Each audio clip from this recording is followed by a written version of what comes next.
Hello मेरे प्यारे बच्चों, कैसे हो आप सभी। उम्मीद है आप सभी स्वस्थ और प्रसन्न होंगे।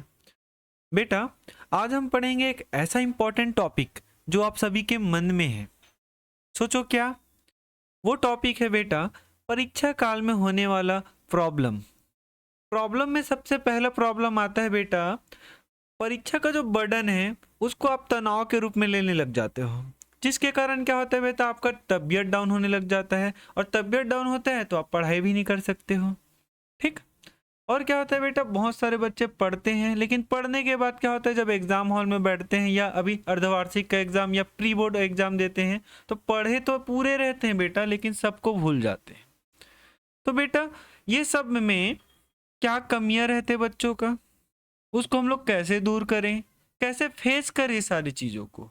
ठीक है, परीक्षा तो सभी को देना है बेटा, परीक्षा तो जरूरी है ना, परीक्षा से हम लोग पीछे भाग नहीं सकते। तो बेटा क्या प्लानिंग करें कि हम लोग को ये तनाव भी ना हो और परीक्षा दें तो मजा भी आए, है ना। परीक्षा तो देना ही पड़ेगा बेटा, चाहे वो आप ये लिखित के तौर पे कक्षा 12वीं का, 10वीं का, 11वीं का परीक्षा दो, या आगे अपने लाइफ में लाइफ का परीक्षा दो, संघर्ष तो करना ही पड़ेगा ना। तो तनाव से कैसे फेस करें, तो बेटा मैं आपको बताता हूँ। ठीक है, तो बेटा तनाव होता क्यों है। तनाव होता है बेटा ओवर थिंकिंग के कारण। इसके कारण पहला चीज तो होता है, अत्यधिक विचार करते हैं, ज्यादा सोचने लग जाते हैं। क्या करने लग जाते हैं, ज्यादा सोचने लग जाते हैं। ठीक, ओवर थिंकिंग बोलते हैं इसी को। आत्मविश्वास की कमी होने लग जाता है बेटा, आत्मविश्वास की कमी। ठीक है, और हमारा जो दिनचर्या है, क्या बेटा, दिनचर्या वो अनियंत्रित है बेटा। क्या है, अनियंत्रित। हम सो रहे हैं, 12 घंटे सो जा रहे हैं, 2 घंटे पढ़ रहे हैं, या कोई बच्चा क्या करता है, पूरा रात रात पढ़ देता है, सोता ही नहीं है ना। पढ़ाई करना है तो सोते ही नहीं है, पढ़ो पढ़ो पढ़ो, दिन भर पढ़ो। तो भाई आराम भी तो जरूरी है। तो अनियंत्रित दिनचर्या हो जाता है, जिसके कारण, ये सब के कारण क्या होता है बेटा, ओवर थिंकिंग होने लगता है, आत्मविश्वास की कमी होने लग जाता है, डर लगने लग जाता है। क्या होने लग जाता है, डर। अब इसी डर के कारण क्या होता है बेटा, आपका शारीरिक कष्ट, मतलब आपका तबीयत बिगड़ने लग जाता है। तो बेटा ये सबसे बचे कैसे ना। तो आज से देखें बेटा, तो आपका बोर्ड एग्जाम या जो भी एग्जाम है, कम से कम 1 महीना बचा हो, 15 दिन बचा हो, जितना भी दिन बचा हो, तो बेटा इतने दिन को मैनेज कैसे करें, है ना। तो मैनेज कैसे करें बेटा, तो पढ़ाई करने से सबसे पहले बेटा हमेशा आपको ध्यान ध्यान केंद्र करके ही पढ़ना चाहिए। इसको इंग्लिश में मेडिटेशन कहते हैं बेटा। जिस प्रकार मोबाइल को रिफ्रेश की आवश्यकता पड़ती है, वैसे ही हमारा जो बौद्धिक है बेटा, उसको रिफ्रेश, उसको ध्यान केंद्र करना जरूरी होता है।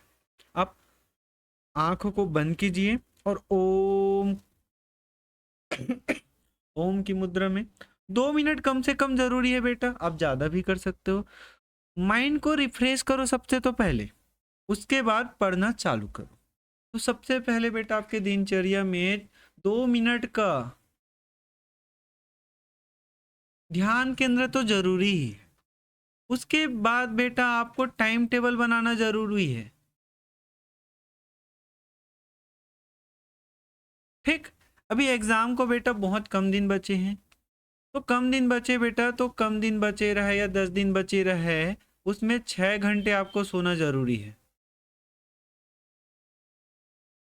आराम जरूरी है, ये सभी बच्चे ध्यान देंगे। ठीक है, 6 घंटे सोना जरूरी ही है। अब बाकी के जो समय बचते हैं बेटा, उसमें आपको ही पता होगा जो आपका सिलेबस है। अगर आपके पास 5 विषय है, किसी के पास 4 विषय है, किसी के पास 6 विषय है, जो सिलेबस बचा है बेटा, ठीक है, विषय जो बचा है, ठीक है, क्या बोलते हैं इसको, विषय ही बोलते हैं। जो आपका विषय है, किसी के पास 6 विषय है तो किसी के पास 5 विषय है। अब आपको उसकी तैयारी करना है, क्योंकि वही उन्हीं विषयों का आपको क्या देना है, परीक्षा देना है। ठीक है, तो तैयारी कैसे करें, है ना। तो बेटा कोई बच्चा होता है जिसका हिंदी है उसका पूरा हो गया है, कोई एक और बच्चा है जिसका हिंदी हुआ ही नहीं है लेकिन उसको पढ़ना है। सभी विषय को इक्वल टाइम देना जरूरी है, क्योंकि सभी विषय में इक्वल नंबर और ज़्यादा से ज़्यादा नंबर लाओगे तभी आपका परसेंट अच्छा आएगा। ठीक, तो आप एक ऐसा टाइम टेबल बनाओ जो 6 घंटे सोने का हो गया, 2 घंटा नहाने का हो गया, खाने पीने का हो गया। अब खुद से बात करो, खुद विचार करो कि आपका पूरा टाइम कहाँ जाता है। ठीक है, तो एक टाइम टेबल बनाना अभी भी जरूरी है बेटा। ठीक उसके बाद टाइम टेबल सभी को बना लेना है बेटा। एक लगातार नहीं पढ़ना है, कम से कम लगातार में 2 घंटे जरूर पढ़ना है। ठीक, ये मैक्सिमम 2 घंटे एक जगह बैठ के पढ़ सकते हो, लेकिन आपको 1-1 घंटे का इंटरवल लेना चाहिए। 1 घंटे पढ़ो, उसके बाद 2 मिनट का मेडिटेशन लो, पानी पियो, खाओ। खाने का मतलब ये नहीं कि अब वो पूरा टोटा के आज तक खा लो, ठीक है, जिससे नींद आने लग जाए। तो खाओ ऐसा कि आपको हेल्थी रहो, हेल्थी फूड खाओ, जंक फूड नहीं खाने आपको। ठीक है, तो 1 घंटे पढ़ने के बाद 2 मिनट का मेडिटेशन लो, थोड़ा टहलो। ठीक है, उसके बाद जो भी पढ़े रहते हो बेटा, देखो आप पूरा दिन भर पढ़ लिए, 8 घंटे पढ़ लिए, अब आता है लास्ट का सोने से पहले का 3 घंटा। ठीक है, उससे पहले क्या करेंगे आप, तो उससे पहले आपको ये करना चाहिए बेटा, आपको विचार विमर्श, खुद से विचार विमर्श कि आपने क्या पढ़ा है आज। जैसे मैंने आज पढ़ा है बेटा डायोड। ठीक, तो डायोड होता क्या है खुद को बताऊंगा मैं इमेजिनेशन पावर से। हाँ, डायोड ये होता है। ठीक, डायोड क्या था, डायोड का डायग्राम कैसे होता है, तो सारी चीज़ मैं खुद को बताऊंगा। तो विचार विमर्श करने से क्या होता है बेटा, आपका रिवीजन हो जाता है। क्या हो जाता है, रिवीजन हो जाता है। तो टाइम टेबल आपको अच्छे से बनाना है और उसी टाइम टेबल को फॉलो करते हुए पढ़ना है। टाइम टेबल तो सब बना लेते हैं, फॉलो बहुत कम बच्चे करते हैं। टाइम टेबल बनाओ और उसको फॉलो करो। ठीक है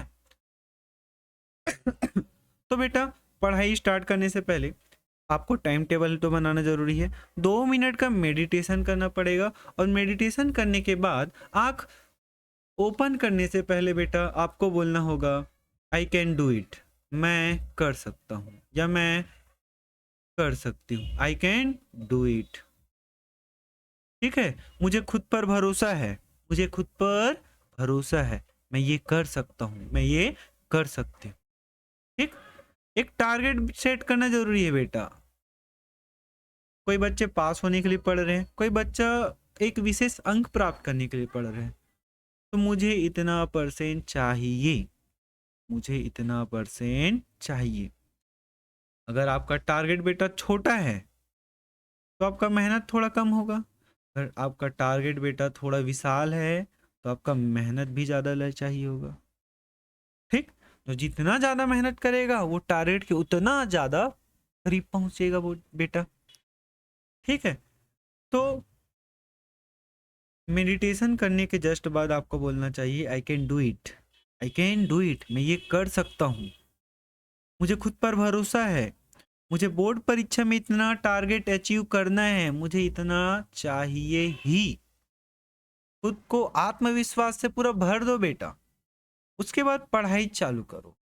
पढ़ाई कैसे करने है, आप किसको पढ़ेंगे ना, तो बेटा आपको आलतू फालतू प्रश्नों को नहीं पढ़ने हैं, उन्हीं प्रश्नों को पढ़ने हैं, उन्हीं क्वेश्चनों को देखो जो प्री बोर्ड आ गया, आपका मॉक टेस्ट हो गया, प्रीवियस ईयर का 5 साल का जो पुराने पेपर है उसमें तरीके देखो बेटा, कौन से क्वेश्चन ज़्यादा पूछते हैं, उन्हीं प्रश्नों को पढ़ो आप। और चैप्टर वाइज पढ़ो, जैसे चैप्टर 1 से क्या क्या पूछा गया, ये कितने अंक का है, उसको पढ़ो। ठीक, तो जो आने वाला है उन प्रश्नों को पढ़ो। अब बेटा टाइम ये है, पूरा पढ़ने का नहीं है, जो आ सकता है क्वेश्चन, जिसके चांसेस ज़्यादा है, जो इम्पोर्टेंट्स हैं, उन प्रश्नों को पढ़ो। आप अपने शिक्षक से बात करो, कौन सा क्वेश्चन आ सकता है, उनको ज़्यादा नॉलेज होता है। ठीक। आजकल मार्केट में बेटा परीक्षा बोध, आदर्श उत्तर, बहुत सारे ऐसे आते हैं जो प्रीवियस ईयर के कलेक्शन के साथ आते हैं। उन प्रश्नों को आप जरूर पढ़ें। ठीक है। अब बेटा पढ़ने बैठ गए। हाँ, लेकिन ध्यान ही नहीं जा रहा है पढ़ने में।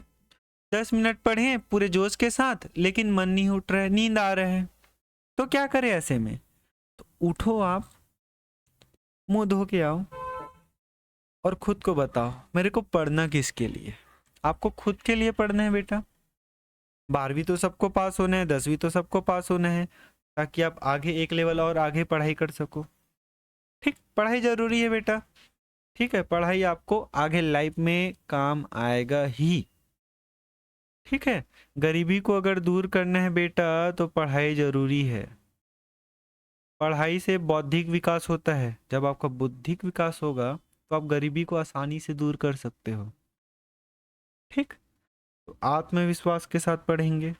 हाँ, अब बेटा आपको नेगेटिविटी, जो नकारात्मक चीज होते हैं, ठीक, ये नकारात्मक चीज में क्या क्या आता है बेटा? जो आपका ध्यान आकर्षित करते हैं गलत मार्ग की ओर, उससे दूर रहना है आपको। जैसे आपके पूरे फ्रेंड सर्कल आ गए, चल भाई घूम के आते हैं, घूमने चले गए, पूरा दिन वहां आप वेस्ट कर दिए। जबकि आप 6 घंटे में या 2 घंटे भी आप घर में पढ़ाई कर लेते तो कुछ तो हो जाता, वो आपका ही काम आएगा ना। पूरा समय आप घूमने फिरने में निकाल दिए। तो नकारात्मक चीज में अभी बेटा घूमना फिरना भी आता है। मोबाइल से दूर रहें। मोबाइल अगर यूज कर रहे हैं बेटा तो अच्छे काम के लिए, अगर पढ़ाई से रिलेटेड कुछ चीज है तो उसको देखो। ये नहीं कि मोबाइल चलाते चलाते आप व्हाट्सएप पे घुस गए कि चैटिंग करने लग गए। कोई महिला मित्र है तो लड़का वाला है, उसको उसे चैटिंग कर रहे हैं, आकर्षण हो रहा है। यही आकर्षण के कारण बेटा क्या होता है, आपका ध्यान भंग हो जाता है, पढ़ाई में मन ही नहीं लगता है, मन तो कहीं और लगने लग जाता है। अब उसके बाद क्या होगा, अब उसके बाद क्या होगा? तो बेटा ये सब क्या है? समय का बर्बादी है। समय इससे क्या होगा, बर्बाद होगा। ये सब का बेटा एक अलग टाइम आता है, अभी ये आपका टाइम नहीं है। ठीक, तो नकारात्मक चीज जो जो है आपको ही पता होगा बेटा, कौन कौन सा नकारात्मक चीज है, उन सब से आप दूर रहो। ठीक, एक स्ट्रॉन्ग टाइम टेबल बनाओ, खुद पे आत्मविश्वास से भरो, ऐसे चीजों को पढ़ो जो बोर्ड एग्जाम में आ सकता है, जो आपके परीक्षा में आ सकता है, उन सभी प्रश्नों को पढ़ो।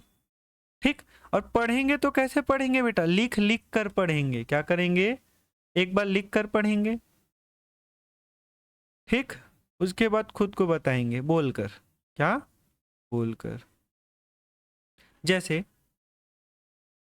गेट। ठीक, एक टॉपिक है बेटा, आज ही मैंने फिजिक्स में पढ़ाया है, लॉजिक गेट कहते हैं। क्या? Logic gate. तो बेटा लॉजिक गेट पहले मैंने लिख के पढ़ लूंगा।